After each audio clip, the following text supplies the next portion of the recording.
brought to you by V-Guard, a product by Sensodyne and Vimal. We are Zubal Khinchri.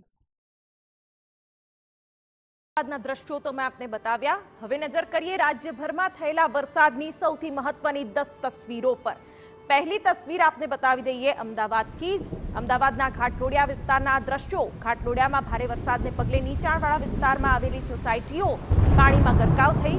લોકો સમજે તે પહેલા જ ધોધમાર વરસાદના પાણી ઘરોમાં ઘૂસ્યા. પહેલા જ વરસાદમાં અમદાવાદીઓના ઘર સુધી પાણી ઘૂસી ગયા. કેસરિયાથી મન જોગી થયું રે, દિલ ઝૂમે જુઓ મત મસ્ત થયું રે. કેસરિયાથી મન જોગી થયું રે. હર પળ મનાવો કેસરી તહેવાર. વિમલ, બોલો જુબાન કેસરી. કોઈની ઘર વખરી તો કોઈનું વાહન પાણીમાં ડૂબ્યું. અહીં સૌથી મોટો સવાલ એ થાય છે કે મેગા સિટી અને મેટ્રો સિટી જે તંત્રના દાવા છે તે ક્યાં ગયા? ઘાટલોડિયાની એક પણ સોસાયટી એવી નહીં હોય જ્યાં 3 ફૂટ પાણી ન ભરાયા હોય. આ દ્રશ્યો છે ઘાટલોડિયાની અલકાપુરી સોસાયટીના. અહીં ભારે વરસાદને પગલે જળબંબાકારની સ્થિતિ સર્જાઈ અને નાગરિકોના હાલ થયા બેહાલ.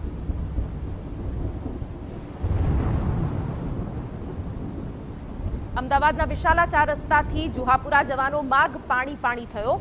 જુહાપુરાનો સમગ્ર વિસ્તાર બેટમાં ફેરવાયો હોય તેવા દ્રશ્યો જોવા મળ્યા. રહેનુમા સોસાયટીના ગેટ પાસે જળબંબાકારની સ્થિતિ.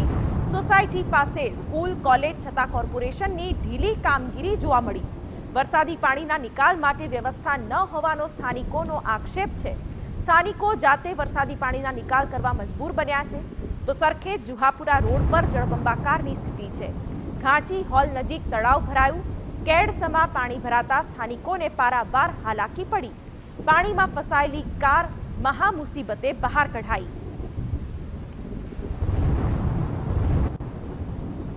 તો અમદાવાદના ઈસનપુર મોની હોટેલ 4 રસ્તા નજીક ઘૂંટણસમાં પાણી ભરાયા.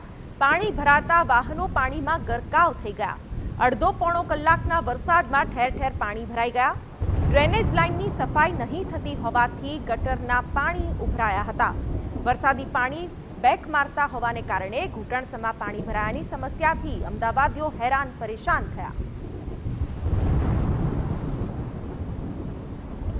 તો સુરત શહેરની સાથે કતારગામ વિસ્તારમાં અત્યંત ભારે વરસાદ પડ્યો. ભારે વરસાદના કારણે કતારગામમાં જળબંબાકારની સ્થિતિ હતી. અહીંનું વેડ ગામ પણ વરસાદી પાણીથી જળ તરબોળ થયું. સુરતના અનેક વિસ્તારમાં સ્થળ ત્યાં જળની સ્થિતિ છે.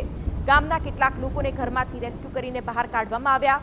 નાની વેડ અને મોટી વેડને જોડતો રોડ પણ પાણી પાણી થયો.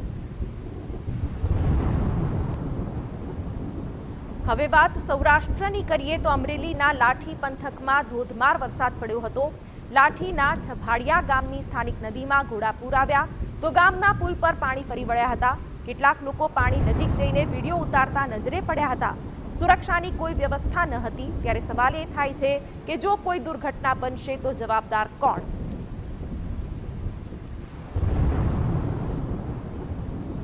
અમરેલીના દરિયાકાંઠે હાઈટાઈડની સ્થિતિ જોવા મળી. દીવ બાદ જાફરાબાદના દરિયામાં હાઈટાઈડની સ્થિતિ જોવા મળી. જાફરાબાદમાં બંદર પર દરિયામાં ઊંચા મોજા ઉછળ્યા હતા. દરિયાકાંઠે પવનની ગતિમાં વધારો થયો. જાફરાબાદના દરિયાકાંઠે પવન સાથે વરસાદ પણ થયો.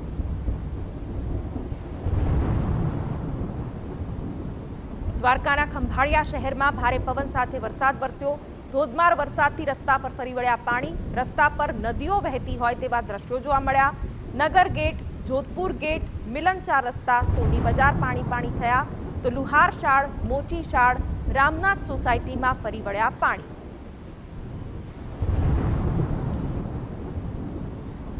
કચ્છના ભુજમાં મેઘરાજાની ધમાકેદાર બેટિંગ જોવા મળી. ભુજ નખત્રાણા હાઈવે પાણીમાં ગરકાવ થયો.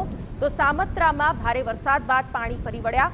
રાજ્ય ધોરીમાર્ગ પર દર વર્ષે પાણી ભરાય છે. બીજી તરફ ભુજમાં દર વર્ષે ભરાતા પાણીની સમસ્યા યથાવત છે. બસ સ્ટેશન અને વાણિયાવાડ વિસ્તારમાં પાણી ભરાયા હતા. કચ્છના નખત્રાણા અને માંડવી વિસ્તારમાં પણ વરસાદ થયો.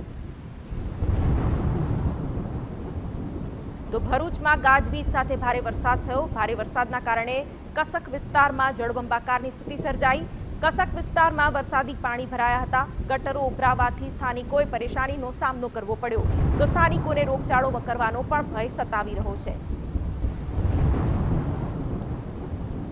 મહેસાણાના કડીમાં પણ મેઘરાજાની ધમાકેદાર એન્ટ્રી થઈ. કડીમાં ધોધમાર વરસાદથી ઘરોમાં ભરાયા પાણી.